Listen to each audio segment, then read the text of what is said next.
spirit, sages, mystics, and New Age thought, the concept of affinity has been used to describe the vibrational essence of the fourth chakra, or heart center. According to yogic tradition, the fourth chakra is an energy center that lies in the center of our chest and is responsible for our ability to experience love, peace, and harmony. In many circles, this energy is described as our ability to love ourselves and love others unconditionally. For years, I struggled with this concept. Based upon my understanding, I was led to believe that it was my duty, my responsibility to give of myself, my time, my money, and my energy with no expectation of a return. Ever.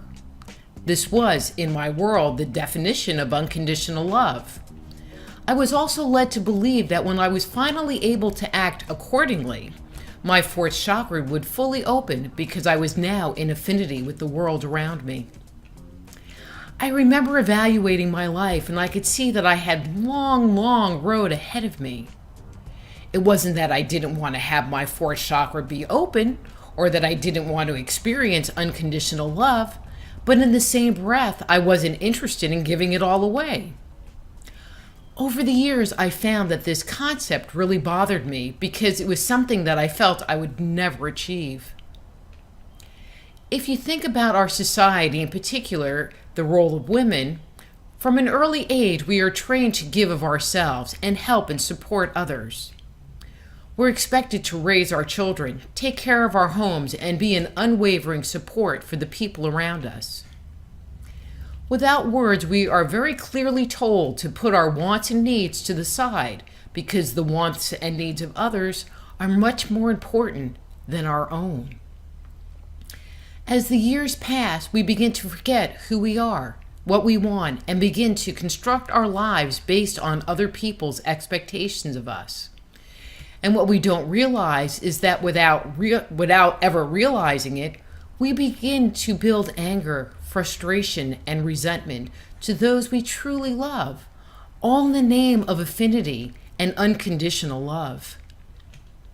It wasn't until I wrote my book, Avoiding the Cosmic 2x4, that I really got a chance to look at the energy of the fourth chakra and what I believe the true meaning of affinity is.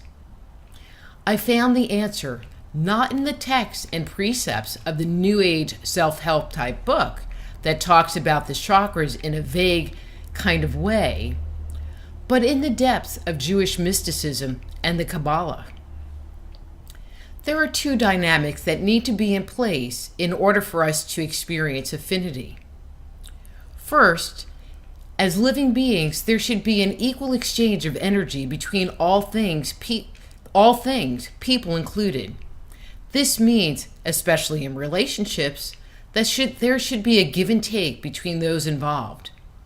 For example, when you go to the store, you can't just walk out with a chicken. There is an expectation that the provider get paid. The same holds true with our personal relationship.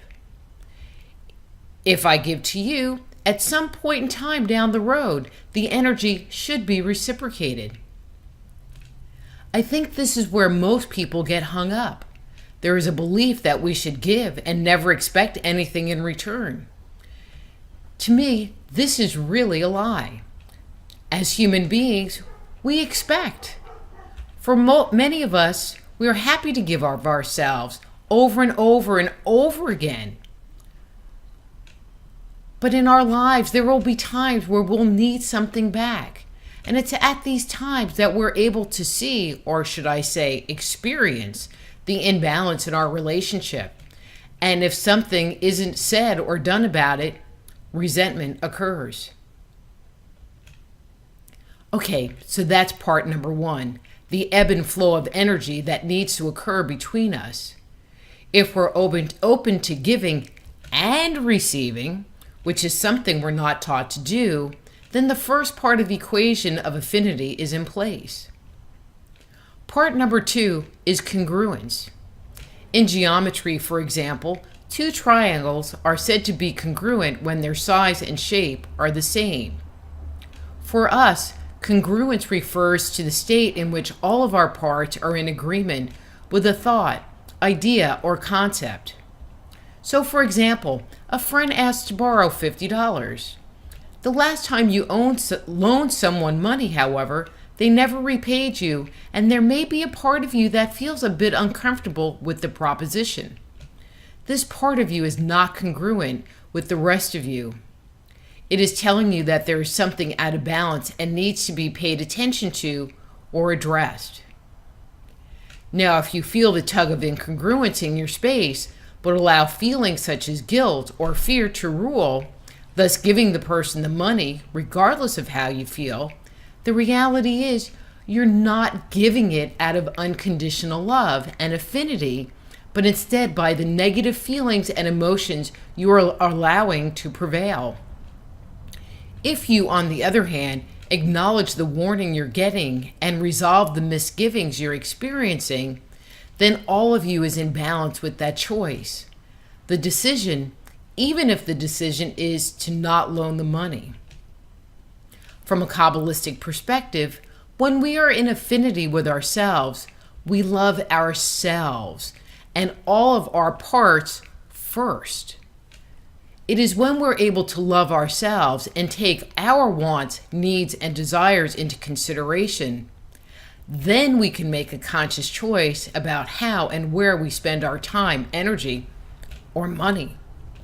This choice provides us with the opportunity to give it unconditionally. I think this is the part that is most overlooked and is important in us making conscious choices regarding our actions. Making conscious choices is all about knowing who we are and what we are all about and having clear boundaries around it. Another word for this would be integrity. For many of us, we don't know who we are and what we want, and a great way of getting some clarity about ourselves is to write down all of your good qualities.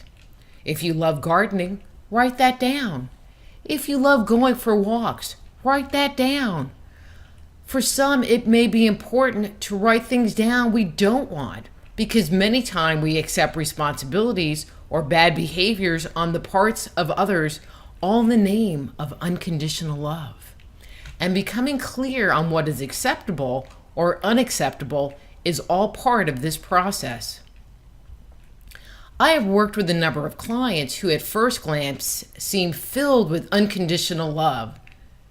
They came off as being very loving, accepting individuals. However, their bodies told me another story. What I saw was an energy filled with bitterness and resentment, and when this was communicated, they honestly didn't believe me until they had the opportunity to meditate on the idea. Once they could see how their choices were not in integrity with their entire being, they were able to make dramatic changes both emotionally and physically. It was a wonder to watch. So if in the near or distant future, someone tries to play the unconditional love card on you, using it as a tool to make you feel guilty or manipulate you into doing something you don't want, remember my words here today. We can only give to ourselves unconditionally when all of our parts are in agreement. For when we are truly giving from the heart, we not only don't expect any kind of repayment or return, but it also opens us up to the flow of life force energy through our being. It raises our vibration and helps us to feel closer to God and one with the universe. So before you go out and try to love others unconditionally and with affinity, first learn to love yourself. Till next time, I'm Dr. Rita Louise. Visit my webpage, soulhealer.com. Be blessed.